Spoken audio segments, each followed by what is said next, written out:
compañeros, pues llegamos al final de su formación de licenciatura en Derecho. Última unidad de esta formación profesional. Espero que vengan más estudios, espero que vengan más retos para ustedes, espero que vengan muchísimas cosas importantes en su vida. Y cuando estudien, compañeros, no lo hagan por un documento, no lo hagan por un tema de goteca, decir, sentirse más importante, porque eso no trasciende. Lo más importante es lo que al final, con ese conocimiento, con ese poder que tienen ustedes, pueden ayudar a terceros. Creo que eso es lo más importante que tienen que tener en la vida. Porque eso de la egoteca, de inflarse, de sentirse más, de autodenominarse doctores o maestros o demás, eso no trasciende, compañeros. Lo más importante es qué hacen ustedes con ese conocimiento.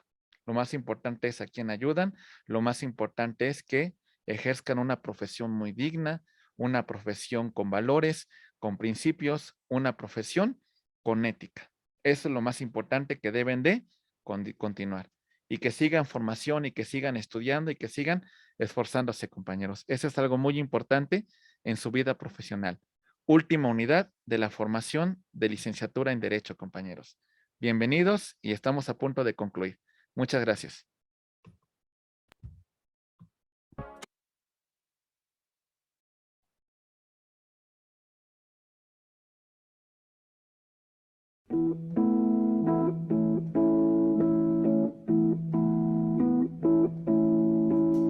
Yesterday, all my troubles seem so far away.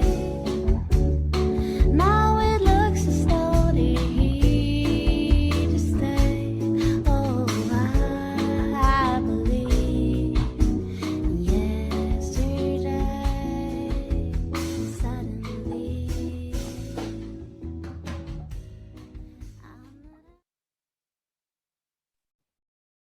Continuamos con los recursos en el juicio de amparo en esta segunda parte. Muy bien, compañeros. Vamos a seguir en esta formación y vemos aquí recursos como el de inconformidad, el de repetición del acto reclamado, el incidente de cumplimiento sustituto, el incidente por exceso de efecto de sustitución y la declaratoria por incumplimiento general de inconstitucionalidad. Entonces, estos son los últimos recursos, incidentes que vamos a revisar. Mucha atención, por favor. Vamos a empezar con el de inconformidad. Este va a proceder en los siguientes casos. Voy a ejemplificar cada uno de los casos. Primero de los casos. Tenga por cumplida la ejecutoria de amparo. Ahí les va. Resulta que en este incidente, imaginen ustedes que ya un juez de amparo ha resuelto el juicio y para efectos de la autoridad responsable, la autoridad diga, ¿qué creen? Ya cumplí con el acto que usted me ordenó, ya cumplí con su mandamiento, señor juez. Así que damos por concluido el presente juicio. Y que diga el quejoso, pero ¿qué me reparaste? ¿Pero qué me restauraste? A final de cuentas, sigo estando como en vulneración. ¿Entendemos esta, compañeros? Entre comillas, ya se dio cumplimiento a la ejecutoria, pero el quejoso considera que su derecho aún no ha sido restaurado. Entonces, en contra de esta determinación, el quejoso, en este caso, podrá presentar recurso de inconformidad. ¿Se entendió el ejemplo o no, compañeros? ¿Sí está claro? Muy bien. Siguiente caso, por favor. Ahí les va. Ahora tenemos que se declara la imposibilidad para el cumplimiento de la ejecutoria de amparo. O en su caso, se ordena el archivo definitivo de esta. No podemos dar cumplimiento al amparo. No podemos dar resolución a lo que ha dictado el juez y ordenamos el archivo correspondiente. A ver, me dicen que existe imposibilidad física, imposibilidad jurídica de dar cumplimiento a la ejecutoria de amparo. Y en este caso en particular, compañeros, como no le podemos dar cumplimiento, se ordena su archivo. Pues qué bonito, ¿verdad? Friégueme yo, teniendo mi afectación, de pronto dicen no hay posibilidad de dar cumplimiento a la ejecutoria de amparo y por lo tanto se ordene el archivo correspondiente. Ah, compañeros, la parte afectada tiene la posibilidad de presentar recurso de inconformidad. ¿Entendimos el ejemplo, compañeros? ¿Sí? Muy bien. Siguiente. Se declara sin materia o infundada la denuncia de repetición del acto reclamado. ¿Cómo está eso? Bueno, muchas veces la autoridad responsable, ya después de que tiene una ejecutoria de amparo, en esta ejecutoria, el juez de distrito, el tribunal colegiado, según sea el caso, le ordena, vuelve a emitir otro acto. ¿Y qué creen que hace la autoridad responsable? ¿Qué se imaginan? Vuelve a emitir el mismo acto. Lo vuelve a repetir. A esto se le conoce como repetición del acto reclamado. Contra esta determinación, cuando lleguemos al incidente de repetición del acto reclamado, ¿sale? Contra esa determinación que determine fundado o infundado esta repetición del acto reclamado, la parte afectada presentará recurso de inconformidad. ¿Nos queda claro, compañeros? ¿Vamos bien? ¿Sí? Ok, siguiente. Cuando se declara infundada o improcedente la denuncia por declaratoria general de inconstitucionalidad. ¿Qué es la declaratoria general de inconstitucionalidad? Recuerden, compañeros, ya la Suprema Corte de Justicia de la Nación, ¿vale? En pleno o en salas, ha declarado que esta norma es contraria a la Constitución. ¿Sale? ¿Y qué creen que hace la autoridad? Le vale un comino y vuelve a aplicar la norma, aunque ya ha sido declarada inconstitucional por la Corte. Ante este incumplimiento de la autoridad, vamos a presentar recurso de inconformidad. ¿Algún comentario, compañeros? ¿Alguna duda? ¿No? Bien, seguimos. El quejoso, el tercero interesado o persona extraña, cuando se presenta en cualquiera de estos supuestos, tiene 15 días para la presentación de este recurso de inconformidad. ¿Ante quién se va a presentar? Aquí lo voy a marcar con azul, compañeros. Ante el mismo órgano jurisdiccional que dictó la resolución. ¿Vamos bien? Ok. Una persona extraña a juicio podrá presentarlo en casos del artículo 22 constitucional. Peligro que importe, peligro de la vida, ataques a la libertad personal fuera de procedimiento, incomunicación, deportación, proscripción, extradición, actos prohibidos por el artículo 22 de la Constitución. En este caso se va a remitir el escrito a la Suprema Corte de Justicia de la Nación, quien será la encargada de resolver el recurso de inconformidad. Comentarios, compañeros, dudas. ¿Sí está muy claro cuándo procede el recurso de inconformidad? Ok, ¿sale? Muy bien. Seguimos. Ya les platiqué de este incidente. Repetición del acto reclamado.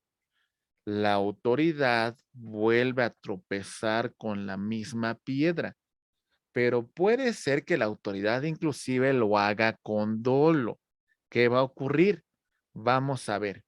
La parte interesada tiene un plazo de 15 días para presentarse ante el órgano jurisdiccional que conoció del amparo. Este órgano va a correr traslado a la autoridad responsable para que la autoridad responsable informe si efectivamente volvió a repetir el acto reclamado. La autoridad rinde un informe en un plazo de 3 días.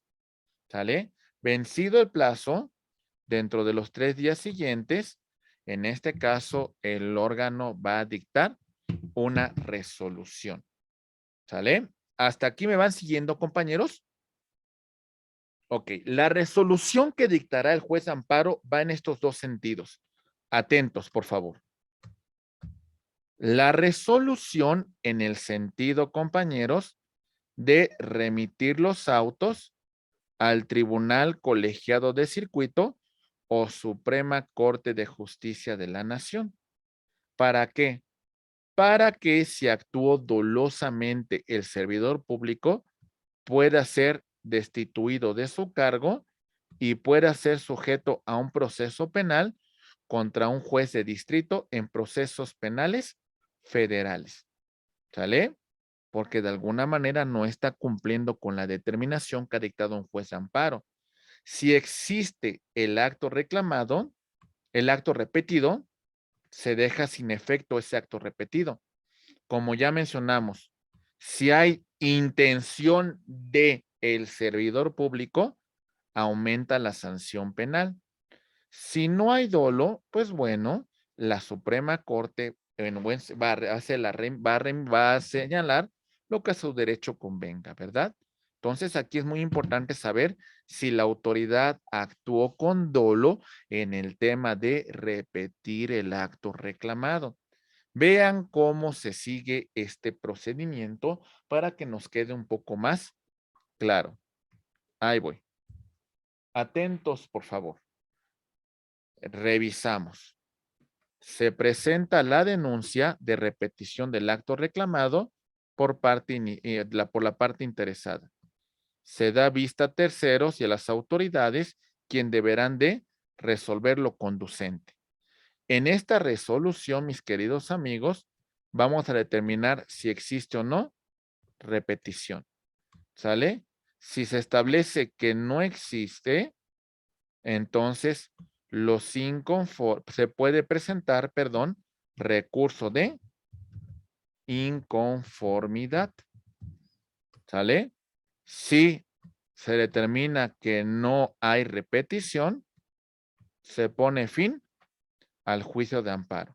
Y si de este recurso se determina que sí hay repetición, entonces vamos a remitir a la Suprema Corte de Justicia o Tribunal Colegiado de Circuito correspondiente para que emita su resolución.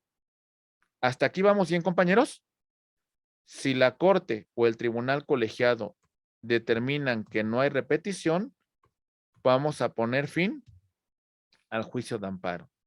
Y si determinan que sí hay repetición, entonces se requiere para que se cumpla con la ejecutoria y se deje sin ningún efecto el acto repetitivo.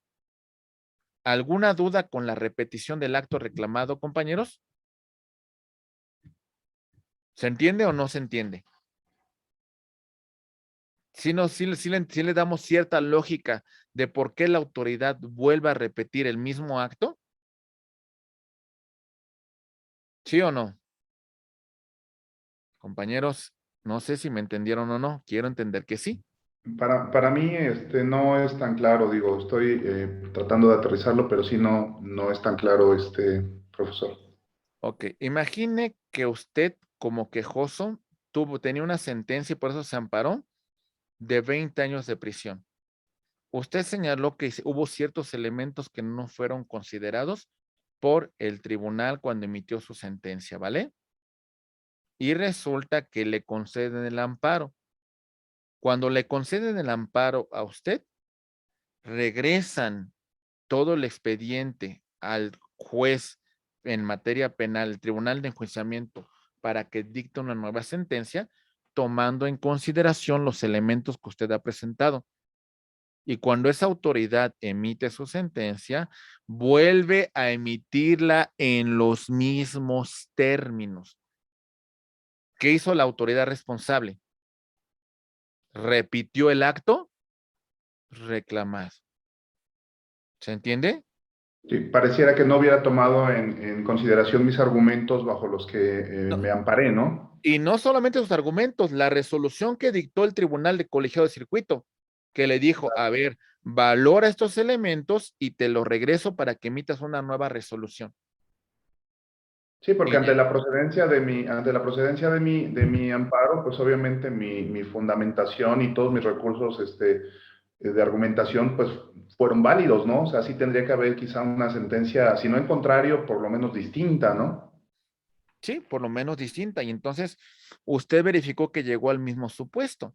Aquí, como lo mencionamos con antelación, la pregunta importante, ¿el servidor público lo hizo dolosamente o de alguna manera no tuvo esa intención, ¿no? Entonces, si lo hizo con dolo y eso se logra determinar que el acto es repetitivo, pues bueno, la sanción correspondiente para la autoridad responsable, ¿verdad? E inclusive el servidor público podrá responder incluso penalmente. ¿Se entiende, mi estimado amigo? No sé si ya me le quedó más claro con el ejemplo que le señalé. Sí, sí, ya fue más claro, le agradezco, sí, ya aterricé, estaba un poco confuso. Ok, pero ya les quedó más claro a los demás también con el ejemplo, compañeros. Es como darle un repaso nuevamente e integrar lo que no se había estipulado. Sí, yo lo entendí así. No, a ver, en la repetición, más que un repaso, es que la autoridad vuelve a poner el dedo en la llaga y vuelve a cometer la misma violación, a pesar de que ya se había resuelto el amparo a su favor. Vuelve a regresar al mismo punto. ¿Se entiende? O sea, la autoridad nesea con su acto de autoridad. Pues es donde entra la revisión, ¿no? Vuelven a revisar todo, a formular No, no, ya. no. Aquí lo que se va a verificar es algo muy sencillo. ¿Hay repetición del acto reclamado, sí o no? O sea, no vamos a entrar a un estudio de fondo del amparo en lo principal y el tema de los conceptos de violación. No, no, no. Aquí el punto principal es, ¿hay un acto repetido, sí o no? Si lo hay, el objeto es dejar sin efectos ese acto repetitivo. ¿Sí? ¿Se entiende, mi estimada? Ok, Alejandro, te escuchamos, por favor. Sí, en referencia a esto, por ejemplo, hay una sentencia en donde se ampara a un negocio por una clausura, ¿sí? Él dice, la autoridad responsable dice, no, ya no lo clausuré, pero lo vuelve a clausurar, o sea, es la repetición del acto en contra del cual están amparando, lo vuelve a hacer, Bueno, sí, o sea, exactamente. Vamos a ¿sí? poner, como nos dice usted, mi estimado amigo, el acto administrativo fue una clausura.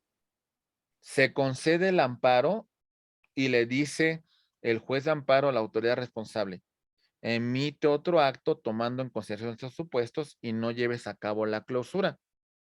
Y la autoridad responsable vuelve a clausurar, como nos dice mi estimado Alejandro. Entonces, ¿qué ocurrió? Fue un acto repetitivo. ¿Sí? Muy bien. Seguimos. Ahí va. Incidente de cumplimiento sustituto. ¿Sale?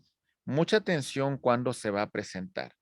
El efecto del incidente de cumplimiento sustituto es el pago de daños y perjuicios. ¿Sale? Daños materiales. ¿Sale? Cuantificables en dinero. Y los perjuicios que tiene que ver en particular, mis queridos amigos, con lo que dejó de percibir el quejoso como consecuencia de este acto de autoridad. Cualquiera de las partes lo podrá solicitar o inclusive de oficio por la Suprema Corte de Justicia de la Nación antes que la sentencia cause ejecutoria. ¿Esto qué significa, compañeros? Que tenemos una sentencia de amparo, pero que no le podemos dar cumplimiento de conformidad como lo ha dictado el juez de distrito. ¿Vale? No podemos dar cumplimiento en estos mismos efectos a la sentencia de amparo, por la cual vamos a verificar un cumplimiento sustituto. ¿Sale? ¿Vamos bien? Ok, seguimos. Decimos, procede con la ejecución de la sentencia cuando ésta afecte gravemente a la sociedad en proporción a los beneficios que pudiera conceder al quejoso. Les pongo un caso. Tenemos, este es el aeropuerto Felipe Ángeles. Aquí lo tenemos. Y esta es la propiedad de la señora María, que inclusive le concedieron el amparo, compañeros. En estricto sensu, de hacer cumplir el amparo, ¿a quién se le va a causar un agravio en relación a este aeropuerto? ¿A quién? A la colectividad. A la sociedad. Exactamente. Entonces aquí se pondera, por encima del interés particular, está el interés de las mayorías, ¿verdad? ¿Lo entendemos, compañeros? Ok. En este punto, vemos que existen circunstancias materiales que hacen imposible o gravoso cumplir con la restituir las cosas al estado que se encontraban con antelación. Reitero, ya está el aeropuerto construido y aquí está la casa de la señora María. Destruir todo este aeropuerto para decirle a la señora María, le damos cumplimiento a la ejecutoria de amparo, pues es muy gravoso, ¿verdad? Entonces ya no podemos regresar las cosas al estado que se encontraban con antelación. ¿Sale? Por mucho que nos duela. Imaginen una persona que es torturada, que es golpeada, pues bueno, lo que nos queda a lo mejor es el que el servidor público que intervino responda penalmente y lo que nos queda es un cumplimiento sustituto que sería una indemnización. ¿Lo entendemos, compañeros? Ok, continuamos. En este punto en particular, mis queridos amigos,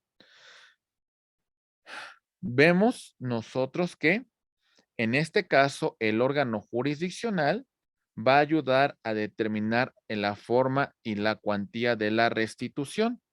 Muy bien.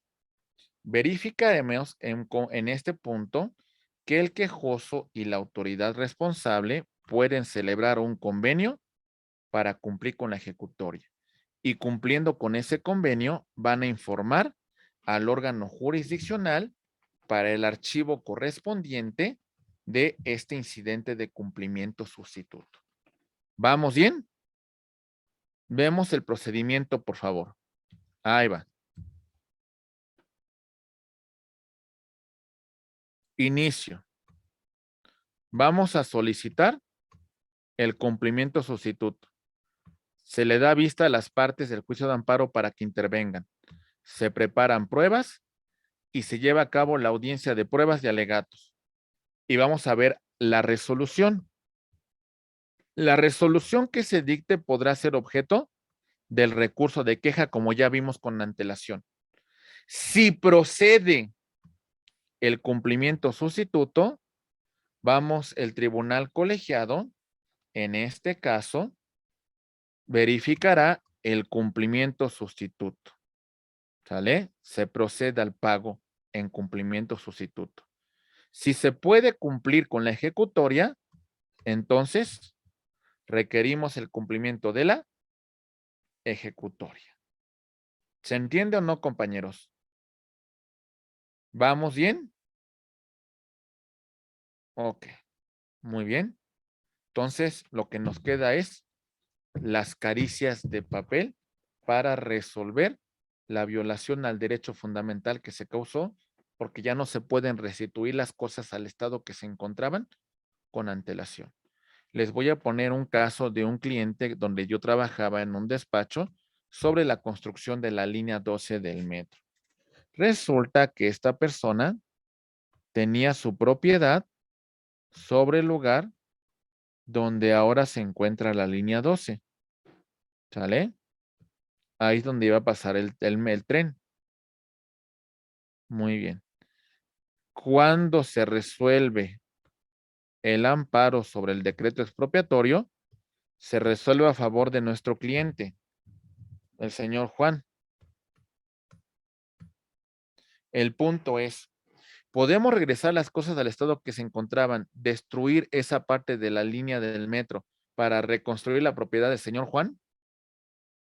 De acuerdo a lo que hemos platicado. No, no es posible. O sí, es posible, pero es muy costoso, ¿no? Y afectamos, como mencionamos con antelación, a la sociedad, ¿verdad? El interés colectivo. Entonces, aquí lo que nos va a quedar es de que Juan verifique con la autoridad responsable y se dé un cumplimiento sustituto, que en este caso lo que quedaría es un tema de indemnización. ¿Sale? ¿Sí nos quedó claro? Muy bien. Ok. Siguiente punto, compañeros. Ok. Vámonos por el incidente por exceso de efecto de sustitución. A ver, espero que este les quede claro. Es un poco complejo, pero tratamos de ser lo más gráficos posible. Ahí va.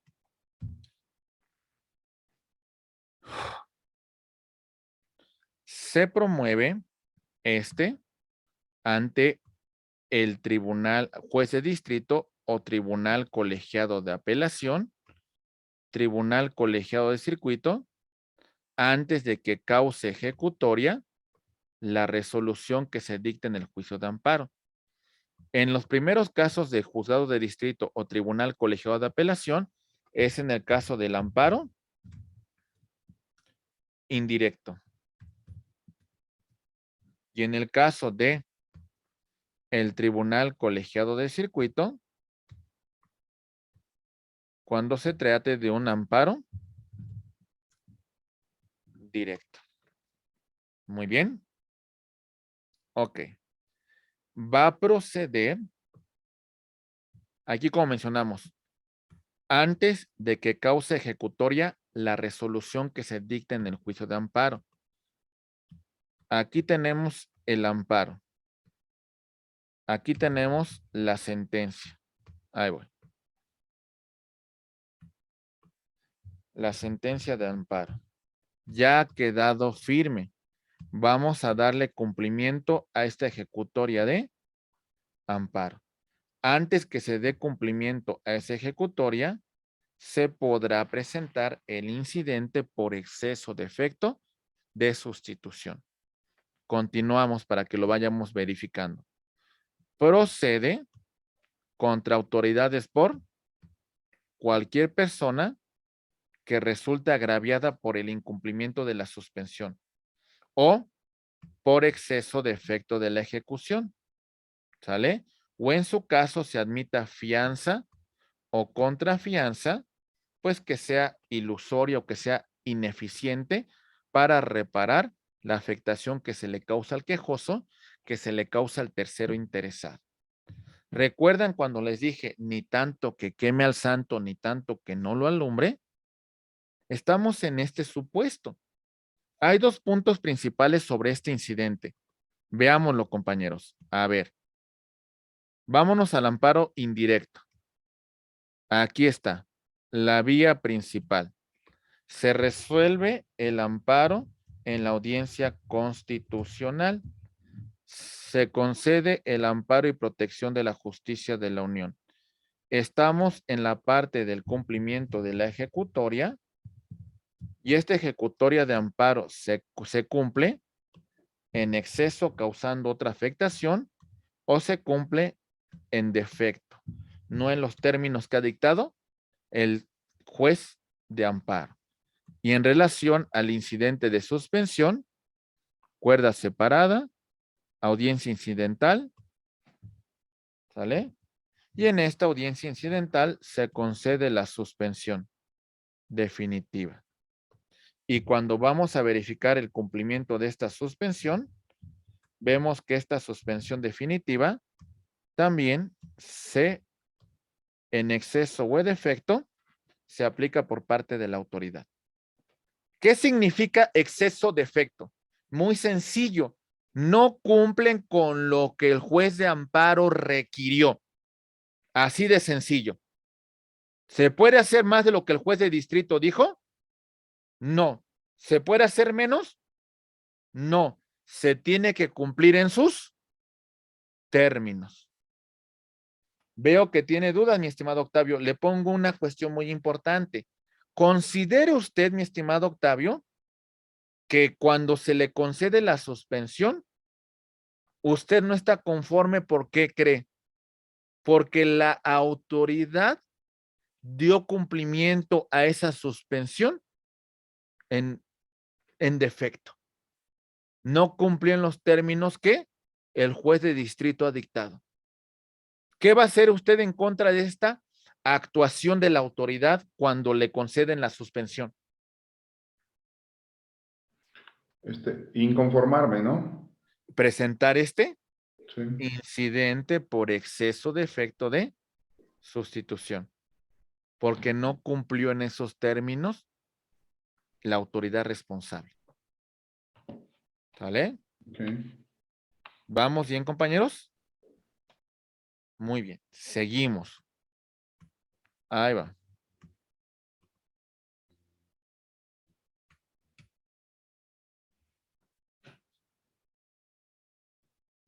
¿Cómo se tramita el incidente? Se presenta escrito al órgano judicial con copias para que se ofrezcan pruebas. Se va a señalar fecha dentro de un plazo de 10 días y se requiere a la autoridad responsable para que rinda informe en 3 días. Si la autoridad no contesta este informe, ¿qué se va a presumir, compañeros? De conformidad como lo marcamos aquí. De cierto lo reclamado, Cierto.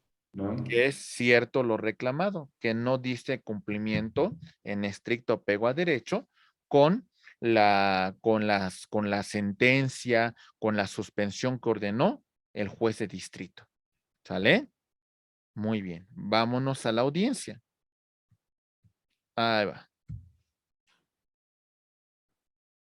Muy bien. En audiencia se reciben las pruebas y se da la oportunidad para que se formulen de alguna manera los alegatos correspondientes. ¿Ok? Muy bien. Bueno, si procede el incidente, el órgano jurisdiccional va a requerir para que en término de 24 horas se señale la audiencia para resolver este incidente dentro de 10 días hábiles. Y se va a requerir a la autoridad responsable para que rinda informe en un plazo de 3 días. Las sanciones que puede tener la autoridad que no dio cumplimiento a una suspensión. ¿Recuerdan el caso de Andrés Manuel López Obrador sobre el predio del Encino? Tenía que ver con esto, que no dio cumplimiento a una suspensión del amparo y por eso inclusive fue desaforado. Ese fue el caso en particular, lo que ocurrió, compañeros. No dio cumplimiento a una ejecutoria de amparo. Y ahí está la responsabilidad. Las sanciones de 3 a 9 años de prisión para el servidor público, multa de 50 a 500 días de multa y además inhabilitación de 3 a 9 años para ocupar un cargo o un empleo dentro de la administración pública. ¿Comentarios, dudas, compañeros? ¿Vamos bien? Y bueno, me surge esa inquietud que ahorita usted menciona con respecto a López Obrador. Ahí no se le siguió, o porque si se pudo hacer, siguió un cargo y todo, ¿no? O Sí no se hubo, hizo, sí no se hizo. hubo. Ujú. Pero ¿qué pasó al final? Pues Vicente Fox, pues un poquito viendo toda la cuestión popular que en su momento se representó, pues también hasta cierto punto como que ya no quisieron continuar con este tema. Pero jurídicamente hablando había un tema de responsabilidad, ¿me entiende? Porque había una ejecutoria de amparo que no se cumplió. Había una ejecutoria de amparo que entonces él como jefe de gobierno no verificó, no cumplió. Y entonces la autoridad responsable inclusive podrá responder penalmente. Sí, por eso me surge esa duda, ¿no? Que entonces no se le No, no se le saque dio, ese pero dinero y no tuvo alguna, no se le suspendió, no se le inhabilitó porque siguió como gobernando, ¿no? Con exacto. unos cargos públicos. Y aparte, pues yo creo que ahí hubo alguna situación política en cuestión de mediáticamente, ¿no? Con el presidente. Hubo una cuestión Siglo, mediática ¿no? por parte de entonces el presidente Vicente Fox. Eso fue una cuestión importante lo que ocurrió. Ujú. Pero nada más lo ponemos en contexto para que Sí, ustedes verifiquen sí. cómo esto es un incidente muy importante que ustedes pueden presentar. Sí, Ustedes claro. son abogados, compañeros, y si la sentencia de amparo, aunque se las concedieron, cuando se da cumplimiento, ustedes no están satisfechos, este es el incidente que ustedes van a promover. ¿Lo Ujú. entendemos o no, compañeros? Sí. ¿Sí? Muy bien. ¿Sale? Bien.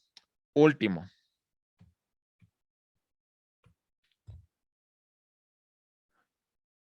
Declaratoria General de Inconstitucionalidad.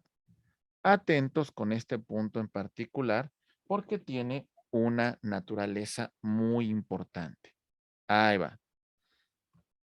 Si procede la denuncia, se aplica la norma general inconstitucional posterior a la entrada de esta declaratoria general. Reitero, compañeros, en esta declaratoria, la Suprema Corte de Justicia de la Nación ya ha estipulado que la norma es inconstitucional con efectos generales. Muy bien. Y aún así, aunque se haya emitido esta norma, una autoridad decide aplicar dicha norma a pesar que ya se tildó de inconstitucional. ¿Vamos comprendiendo el panorama, compañeros? Ok, ya la norma ha sido declarada inconstitucional y una autoridad, pues, por arrogancia o por ignorancia, decidió continuar aplicando la norma a pesar que ya es declarada inconstitucionalidad. La persona que resulta afectada va a presentar esta denuncia. ¿Sale? Ahí va. El procedimiento de la denuncia se hace ante el juez de distrito del lugar donde el acto se va a ejecutar. El juez de distrito da vista para que en un plazo de 3 días se exponga lo que a derecho convenga por parte de la autoridad que aplicó la norma declarada inconstitucionalidad y transcurrido el plazo, el juez de distrito dictará la resolución conducente si ha lugar o no a emitir esa declaratoria. La autoridad que aplica esa norma, ¿sale? Podrá combatirlo, en este caso, si la autoridad aplicadora o sustituta incurriera de nuevo a aplicar esa norma declarada inconstitucional, vamos a combatirlo a través de el incidente de repetición del acto reclamado. Si la autoridad vuelve a neciar y vuelve a caer en el mismo supuesto. ¿Lo comprendemos o no, compañeros? Digan ustedes, por favor. ¿Vamos bien? ¿Sí? Muy bien. Entonces, no nos queda duda en qué consiste esa declaratoria general de inconstitucionalidad. Vamos a poner un ejemplo. Ahí les va. Porque luego veo que tienen dudas y quiero que les quede muy claro. Pongamos que la Corte ya ha establecido la constitucionalidad del consumo lúdico de marihuana. ¿Sale? Y ya ha establecido que esas normas que la prohíben en estos supuestos son inconstitucionales. Ya ha emitido una declaratoria general de inconstitucionalidad. Y a pesar de que exista esta declaratoria general de inconstitucionalidad, la COFEPRIS decide continuar con la norma restrictiva de consumo de marihuana con fines lúdicos y, de alguna manera, a pesar de que existe una declaratoria general, sigue aplicando una norma que ya ha sido declarada inconstitucional. La pregunta es que ¿cómo podríamos combatir este acto de la COFEPRIS, compañeros? De acuerdo a lo que hemos señalado. Pongámoslo en lógica, por favor. ¿Cómo? Se tendría que hacer esa declaratoria general porque ya está permitido Aquí un punto más importante. Usted le va a pedir, personal, lo que usted le va a pedir al juez de distrito, que esa autoridad cumpla con esa declaratoria general de inconstitucionalidad. constitucionalidad. Ajá. ¿Vale? O sea, ni siquiera se trata de un tema de que se vaya al amparo. Simplemente le va a decir al juez de distrito, su señoría, que COFEPRIS cumpla con la declaratoria general de inconstitucionalidad, porque no está cumpliendo con la misma. ¿Sale? Y si COFEPRIS vuelve a aplicar esa norma, está repitiendo el acto reclamado. Reclamada. ¿Se entendió, compañeros? Mi estimado Alejandro, te escuchamos, por favor. Era exactamente lo que iba a comentar, que lo tenemos que hacer por la vía del incidente de repetición del acto reclamado. COFEPRIS lo va a seguir haciendo, pero hasta que no se haga el procedimiento de la repetición del acto reclamado, va a llegar a que o lo sancionan o la deja sin efecto. Exactamente. En este supuesto, pues bueno, pues a lo mejor la autoridad va a seguir neciando, pero también, ¿qué consecuencias tiene la repetición del acto reclamado? Pues que si hay un tema de dolo, pues a lo mejor hasta los servidores públicos tengan alguna responsabilidad administrativa o inclusive de naturaleza penal. ¿Sale? ¿Se entiende, compañeros? Ok, muy bien. Estimados amigos, bueno, llegando prácticamente a los puntos conclusivos de nuestra asignatura, es importante mencionar un tema que tiene que ver con el litigio estratégico. ¿Sale? ¿Esto qué implica, compañeros? Que desde la causa original, desde la causa inicial, voy a hacer planteamientos de legalidad y también la posibilidad de hacer planteamientos sobre temas de constitucionalidad y sobre temas de convencionalidad. ¿Sale, compañeros? Todos estos temas son muy importantes porque son la pauta para que nuestros asuntos lleguen a las ligas mayores. Si yo argumento solamente cuestiones de legalidad, pues bueno, se va a quedar en un plano interno. Si planteo cuestiones de constitucionalidad, podemos llegar a la Suprema Corte de Justicia de la Nación y si hago planteamientos de convencionalidad, incluso a los órganos que integran el sistema interamericano de derechos humanos, como son la Comisión Interamericana de Derechos Humanos y la Corte Interamericana de Derechos Humanos. ¿Sale? Voy a empezar a hacer un planteamiento para que ustedes vean todo este panorama y lo voy a empezar a hacer con colores. Primer color que voy a representar es el color rojo, en la cual vemos un juicio ordinario desde la demanda hasta la sentencia. Aquí la posibilidad de que se hubiese presentado recurso de apelación y que la sala hubiese confirmado, modificado, revocado la resolución. ¿Hasta aquí vamos bien, compañeros? Ok.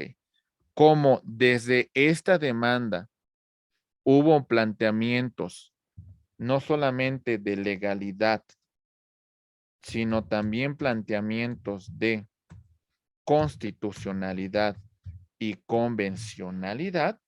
Bueno, ahora, cuando este juez emitió su sentencia, se tuvo que haber pronunciado sobre estos elementos: legalidad, constitucionalidad y convencionalidad. Cuando la sala se pronunció, tuvo que haber estudiado estos planteamientos: legalidad, constitucionalidad y convencionalidad. Hemos agotado ¿qué principio, compañeros? De conformidad con lo que hemos estudiado hasta este momento. ¿Qué El principio? el principio de definitividad. Ok, ya agotamos el principio de definitividad. Ante esta misma autoridad que emitió esta resolución, vamos a presentar nuestra demanda de amparo directo. ¿Sale? Vamos bien. Para que en su momento la remita al tribunal colegiado de circuito. ¿Vamos bien? Ok. Aquí ya estamos en la instancia del amparo directo. El tribunal colegiado va a calificar si admite, si previene o si desecha. En el caso de admisión, se presenta el tema de el amparo adhesivo. Llegamos a la sentencia que se va a dictar y recuerden ustedes, compañeros, que como hay una cuestión de constitucionalidad y de convencionalidad, vamos a presentar recurso de revisión. ¿Sale?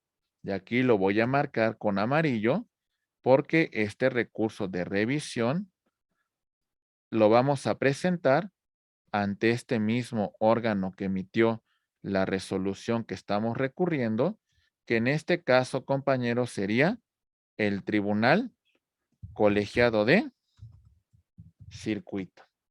¿Sale? ¿Sí estamos en lo cierto, compañeros? ¿Vamos bien? Ok. Y este Tribunal Colegiado de Circuito va a remitir el presente recurso a la Suprema Corte de Justicia de la Nación. ¿Sale? La Corte va a resolver ese recurso de revisión. Este es el último planteamiento de constitucionalidad. Lo que se resuelva aquí, ya no hay más que hacer. ¿Sale? Ya no hay nada más. Esto ya no lo mueve nadie. Muy bien. ¿Hasta aquí me van entendiendo, compañeros? ¿Sí o no? Sí, profesor. Ok. Pero hay una cuestión que les dije desde el principio.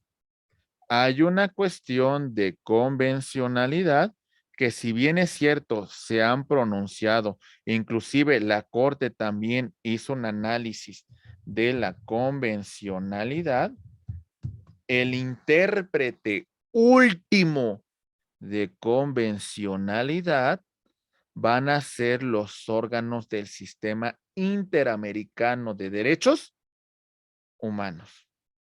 Entonces, en este punto, al subsistir un tema de convencionalidad, vamos a presentar, mis queridos amigos, nuestra petición ante la, primero, Comisión Interamericana de Derechos Humanos. ¿Me siguen o no? ¿Sí?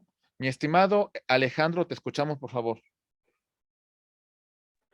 Pues de hecho, existen varias sentencias en la Corte Interamericana de Derechos Humanos en contra de México, en diferentes temas, ¿no? Por ejemplo, el del campo algodonero, ¿sí? Que es las muertes de Ciudad Juárez, el de caso Radilla Pacheco, que es la desaparición de un campesino en Guerrero, ¿sí? Y así se vienen dando los de las San Salvador Atenco, y tenemos varias que no se han dado cumplimiento a las sentencias en su totalidad, en esos temas.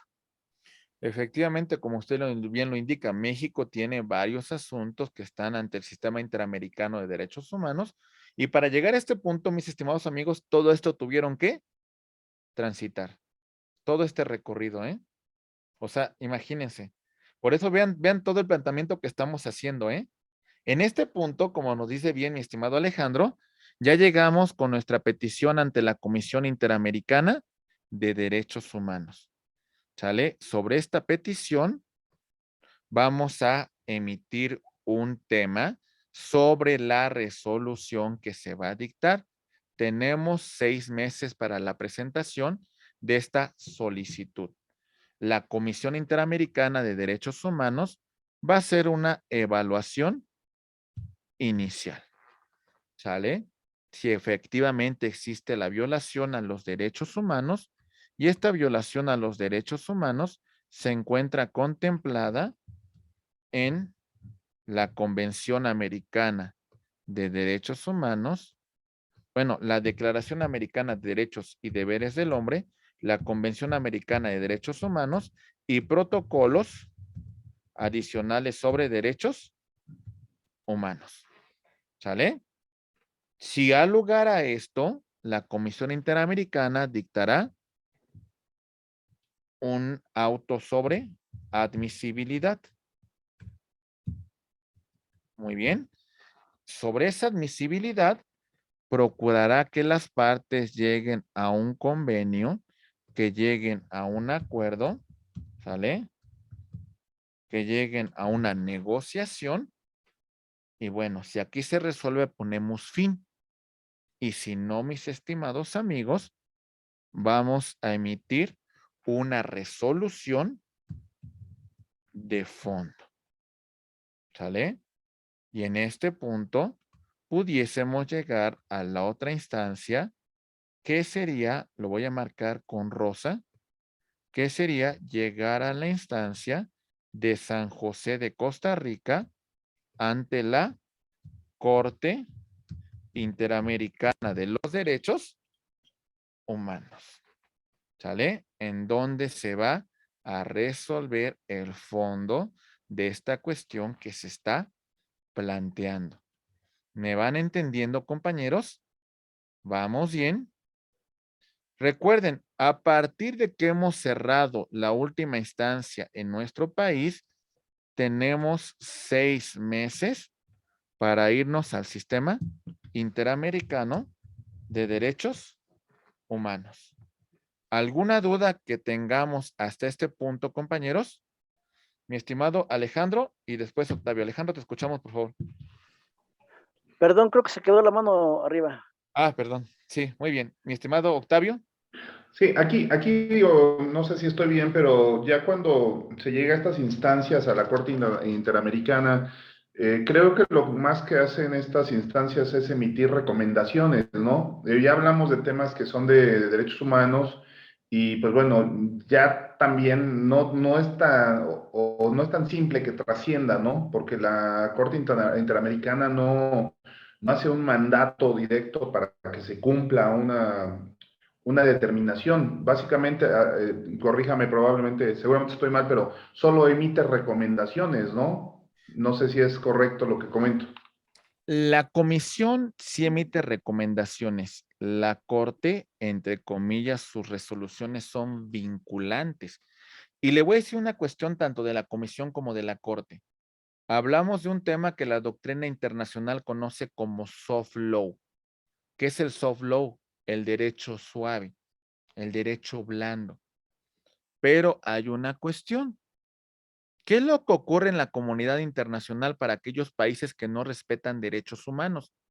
Dejan de recibir empréstitos del Fondo Monetario Internacional, son exhibidos en la Asamblea General de Naciones Unidas, son exhibidos en la Asamblea General de la Organización de Estados Americanos. De alguna manera, los empresarios no quieren hacer inversión con esos estados y de alguna manera pueden recibir bloqueos económicos, que esa sería la consecuencia. Si usted me dice que si hay una policía interamericana o alguien que le diga al Estado mexicano cumple, no, no lo hay. Pero sí hay un tema de reputación internacional que es muy importante cumplir, ¿no? Porque a final de cuentas eso nos puede cerrar muchísimas puertas. Si no, vea el caso de Venezuela, vea el caso de Cuba, vea el caso de Corea del Norte, vea el caso de Rusia, vea el caso de algunas naciones que de alguna manera, al tener un bloque en contra de los derechos humanos, pues normalmente son algunos aspectos que pueden tener. Esas son las consecuencias en el derecho internacional. Muy Ok, bien. sí, gracias. Muy bien. Mi estimado Alejandro, te escuchamos, por favor. No, iba a comentar que sí, efectivamente, son vinculantes. No son obligatorios, pero son vinculantes y sí tiene el Estado mexicano por medio por los tratados que tiene firmados de darle cumplimiento a esas sentencias. Se les da, como dice, lo más tranquilo posible, pero sí se tienen que llevar en un momento dado a su cumplimiento. Si no más recuerdo, el artículo 25 de la Convención de Viena sobre el Derecho de los Tratados habla de la obligatoriedad de los pactos y acuerdos internacionales que suscribe el Estado. Entonces, en ese sentido, pues hay que darle cumplimiento. ¿Sale? Y los cumplimientos en derecho internacional se llama pacta sunt servanda. Los tratados internacionales se cumplen de buena fe por los estados que los suscribieron. Porque de verdad la única manera de que un estado se someta es que otro estado tenga un poderío militar y que lo someta al cumplimiento de un acuerdo internacional. Porque de ahí en fuera, algunos estados que les importa poco estos temas, pues de alguna manera vulneran derechos y no pasa nada. Muy bien. Hasta este punto vamos bien con el tema del litigio estratégico, compañeros. Ok, Sí. bien. Ah, ¿Me puede repetir lo que dijo ahorita, pacta sunt servanda? la pacta sunt servanda. Mm. Los tratados internacionales se cumplen de buena fe por los estados que los suscribieron. ¿Ok? Ajá. ¿Y el donde dijo el artículo 25, qué? ¿De Viena? De la Convención de Viena sobre Derecho de los Tratados. Bien, derecho de los tratados. Gracias, profesor. ¿Sale? Muy bien. Compañeros, a grosso modo, ya para llegar a la conclusión, mi estimada Dianey Sánchez, te escuchamos, por favor. Ah, perdón, profesor. Igual, bueno, quería comentar que justo a lo mejor, bueno, estas normas pues son vinculantes a nuestro estado, pero creo que también lo benefician de cierto modo. Por ejemplo, en el ámbito laboral, cuando México se unió al TEMEC con Canadá y Estados Unidos, hubo reformas laborales para que México pudiera acceder de una forma pues mucho más completa, porque sí hubo, creo que hay algunos roces contra, pues cuestiones que Estados Unidos no estaba de acuerdo, por ejemplo, con los sindicatos, y ahora con la nueva reforma laboral que se hizo en México, pues eso benefició también a los trabajadores. Entonces, así como estas normas internacionales son vinculantes, creo que también han beneficiado a que México pueda pertenecer a tratados importantes como el TEMEC. Muy bien, efectivamente, a final de cuentas, esta apertura internacional, pues nos genera una mayor riqueza, nos genera una posibilidad de tener un mayor crecimiento económico. Eso es muy importante, nunca cerrarnos al mundo, ¿vale? Muy bien.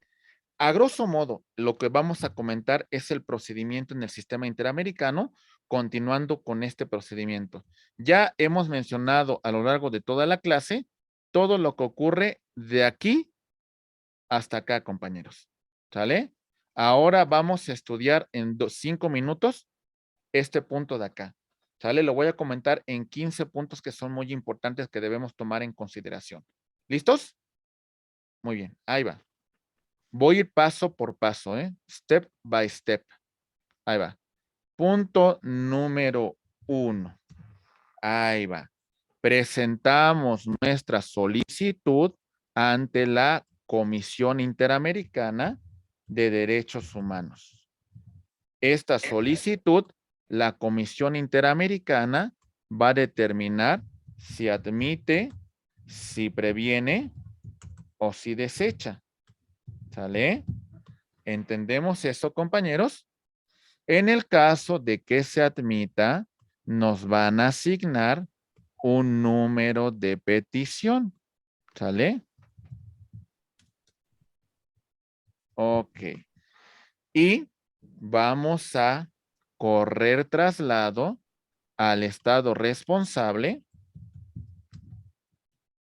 para que el estado responsable en un plazo de 3 meses de contestación a esta petición, a este informe sobre admisibilidad. ¿Hasta aquí vamos bien, compañeros? ¿Sale? Recuerden, lo primero que va a hacer es evaluarlo y si admite, emite un informe sobre admisibilidad y notifica al estado responsable. Paso número 1 que vamos a verificar. Muy bien. Paso número 1, la solicitud. Paso número 2, el tema de la admisión y el número que se le va a asignar a esa petición. Paso número 3, el tema de notificar al estado responsable. Y el paso número 4, que la autoridad responsable tiene que dar contestación a ese informe sobre admisibilidad. ¿Listos, compañeros? ¿Hasta aquí vamos bien? Siguiente paso. Paso número 5. En este paso número 5, mis queridos abogados, la Comisión Interamericana de Derechos Humanos va a invitar a las partes, tanto a la víctima, su representante, así como al estado responsable, a que tengan pláticas conciliatorias, ¿sale? Y si de estas pláticas llegan a un acuerdo y se repara el daño, ponemos fin a la presente controversia. Si no se llega a un acuerdo, vamos a pasar al paso número 6. Y en el paso número 6 es que se va a llevar una audiencia pública en la cual van a comparecer las partes. Muy bien, compañeros. Y en esta audiencia vamos a la Comisión Interamericana, va a emitir una resolución de fondo. ¿Sale? Paso 5, paso 6, paso 7. Esta resolución de fondo, porque no se dio un cumplimiento, no se llegó a un acuerdo conciliatorio y el Estado pues le importó un bledo esto. Comentarios, compañeros, dudas. ¿Sale? Ok, entonces ya tenemos 2 resoluciones que se han emitido por parte de la Comisión Interamericana de Derechos Humanos. El informe sobre admisibilidad, ¿sale? Y el informe de fondo. Sobre estas cuestiones, compañeros, bueno, hay todavía un recurso de revisión. Vamos a darle 4 meses a los estados. ¿Para qué? Para que manifiesten lo que a su derecho pues haya lugar al estado responsable, a la víctima. Muy bien. Después de esos 4 meses, con nuevos argumentos, se va a celebrar una audiencia pública. En esa audiencia pública se podrá confirmar, ¿sale? La resolución, en este caso el informe de admisibilidad y el informe de fondo, o también se deja sin efectos. porque posiblemente la autoridad pues demostró los elementos que acreditan que no existe violación de derechos humanos. ¿Hasta aquí vamos bien, compañeros? Bueno, si a juicio de la Comisión Interamericana de Derechos Humanos se ratifica ese informe de admisibilidad, ese informe de fondo, vamos ahora a dar vista, ahora sí, a la autoridad responsable, dándole un plazo de 3 meses para que cumpla con ese informe de fondo. ¿Sale? Y si la autoridad cumple, pues ponemos fin. Y si no cumple, compañeros, entonces la Comisión Interamericana de Derechos Humanos presentará la denuncia correspondiente ante la Corte Interamericana de Derechos Humanos, teniendo como documentos bases el informe de admisibilidad y el informe de fondo. ¿Vamos bien, compañeros? ¿Sí o no? ¿Sí? En relación a todos estos puntos, ahora van a participar así las partes. La Comisión Interamericana de Derechos Humanos va a representar a la víctima. Podrá tener sus representantes legales la víctima. Y tenemos a la autoridad responsable. La autoridad que vulneró derechos humanos. Se celebra una audiencia pública. En esa audiencia pública ante la Corte Interamericana de Derechos Humanos, ¿sale? Se presentan pruebas,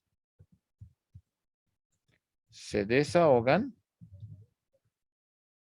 se formulan alegatos y se va a dictar la sentencia. Muy bien. Y bueno, en este punto, la Corte Interamericana va a verificar que se dé cumplimiento a la sentencia, pero como mencionamos con antelación, si es vinculante, pero sigue siendo soft law. ¿De qué depende, compañeros? De la voluntad de los estados. Depende de su compromiso por los derechos humanos. ¿Nos quedó claro, compañeros? ¿Vamos bien? Ok. Pues, estimados amigos, entonces, en última instancia, llegamos a este punto de conclusión.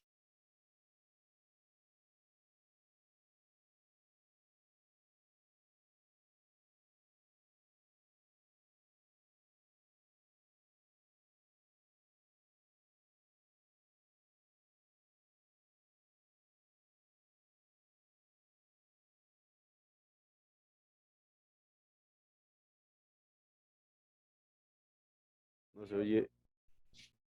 Mis estimados amigos, en esta última unidad revisamos recursos dentro del juicio de amparo, pero principalmente nos enfocamos al punto del litigio estratégico. Creo que hasta esta parte de nuestro estudio revisamos la importancia que tiene la tramitación de nuestro juicio de amparo, revisando desde el procedimiento ordinario a agotar los recursos, en este caso el principio de definitividad. Posteriormente, presentamos la demanda de amparo ante esta autoridad que emitió el acto que estamos impugnando, se remite al tribunal colegiado de circuito que corresponda, continuamos con la tramitación del amparo, se dicta en audiencia pública sentencia y bueno, si subsiste un tema de constitucionalidad, de convencionalidad, señalábamos el punto, mis queridos abogados, de que se va a presentar en este caso, recurso de revisión que conocerá la Suprema Corte de Justicia de la Nación. Pero si hay un planteamiento de derechos humanos sobre control de convencionalidad, vamos a verificar el punto de que remitiremos la petición ante la Comisión Interamericana de Derechos Humanos, que de ser procedente presentará un informe sobre admisibilidad, ¿sale? Y bueno, invitará a las partes que lleguen a un acuerdo. De no llegar a ese acuerdo, se celebra audiencia pública y resolverá con un informe de fondo, da un plazo para el cumplimiento y para las observaciones de este recurso. De no cumplirse con este informe de fondo, va a presentar la denuncia correspondiente ante la Corte Interamericana de Derechos Humanos. Y bueno, en general, mis estimados amigos, estos son los puntos más importantes que quise mencionar con ustedes en esta última unidad, en el tema del litigio estratégico. Esperando que estos temas que hemos expuesto para ustedes sean de importancia en su desarrollo profesional. Y bueno, mi estimada licenciada Edna, pues yo creo que una última actividad ya no la hacemos, ya prácticamente ya están ustedes evaluados, ya terminaron adecuadamente su desarrollo profesional. Solamente nos resta, compañeros, conminar a que ustedes sigan en este desarrollo profesional. Recuerden, por favor, el estudio es la base fundamental de un buen jurista. Licenciados en Derecho hay muchísimos, en la calle. Leguleyos hay muchísimos. Y esto no tiene que ver con grados académicos, Nada que licenciatura, maestría, doctorado. El compromiso, la vocación, el trabajo profesional depende de sus valores, depende de su ejercicio, depende de su actividad profesional. Los conmino a seguir en esta formación profesional y como nos dice el ilustre doctor Ignacio Borgoa Orihuela, la función de ustedes es convertirse en juristas y no en simuladores del derecho. Los juristas van a destacar por su conocimiento, por su humildad, por su sapiencia, por su amor a esta hermosa rama, a esta hermosa ciencia, el derecho.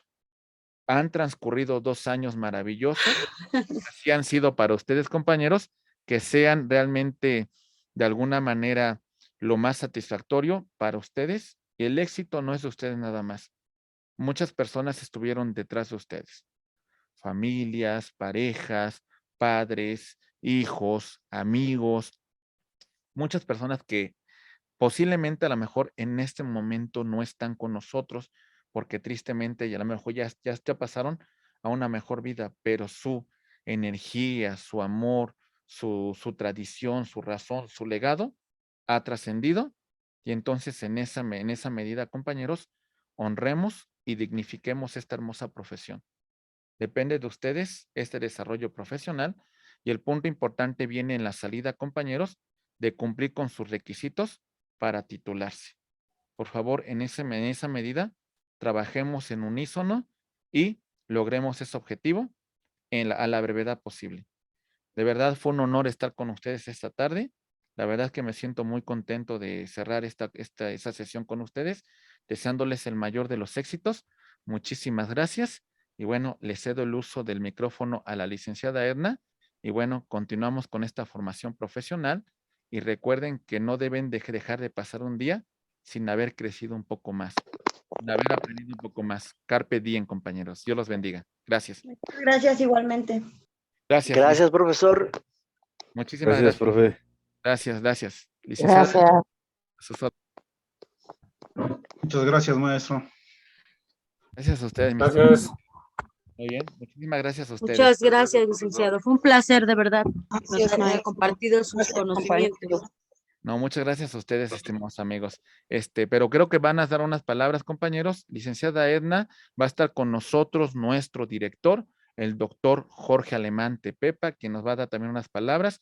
Estará el comité académico de esta gran universidad, que está conformado por el maestro Alex Lunar Campos, está conformado por la maestra Viridiana Flores y también por la licenciada Adriana Franco, y bueno, también todos los facilitadores que han intervenido en su desarrollo profesional, en este caso la licenciada Edna, y también a cada uno de sus maestros que también colaboraron con este desarrollo profesional. Muchísimas gracias, licenciada Edna. Le cedemos el uso del micrófono para continuar con la ceremonia o con el evento que continúa después de este cierre del grupo. Muchísimas gracias.